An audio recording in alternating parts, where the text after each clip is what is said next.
Welcome back to Ask NCM. I'm Danny Anderegg, one of the instructors here at NCM Institute. This is part 3 of our 3-part series, so hopefully you've gotten a lot out of the first 2.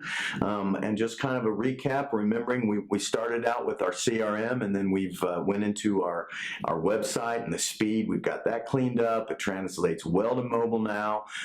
We know what our conversion rate is. The pictures are good. The vehicle descriptions are good.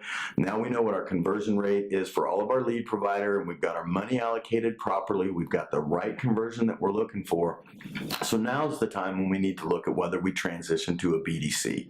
And there's really 3 different kinds of BDCs that you can go to. The first one would be kind of a BDC culture. Now that would be where a sales manager works with the sales personnel that they have, and they work the leads along with working walk-in customers and their own repeat customers and their own generated customers that they get through referrals.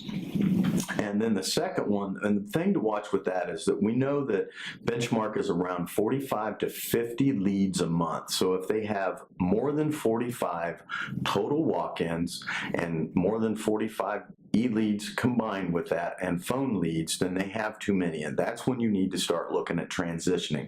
If they've got 30 walk-ins and 30 e-leads and 10 phone ups, they just can't handle the follow-up, and so that's when the percentages are going to slip.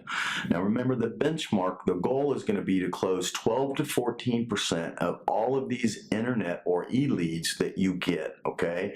So if you're below that, you've got everything else in line and you're still below it, then you need to start looking at, well, maybe there's just too much for each salesperson. So then you would look at the second style of BDC, and that would be a BDC sales department or an internet sales department, okay? And that would be where you would have salespeople that would take the lead and follow it all the way through the delivery of the vehicle. So then that department, you would need a manager that would be the one that would control those leads and help coach and help manage them. But your staff would need to be well trained on the selling of vehicles. I know that sometimes it's hard to get additional salespeople already, so do you split them off your floor or do you hire them separately? And so that sometimes is the hardest part about the second BDC. And then there's the traditional BDC, and that is where you have an internet sales team. The leads per person at that point would go up to 85 to 90 is the maximum, okay? So that's going to determine how many leads do I have. If I have 300 leads, I have a manager that's going to handle some, and then maybe 2 salespeople, okay? And so that would be enough. They can handle it, but you don't want to start getting more than that.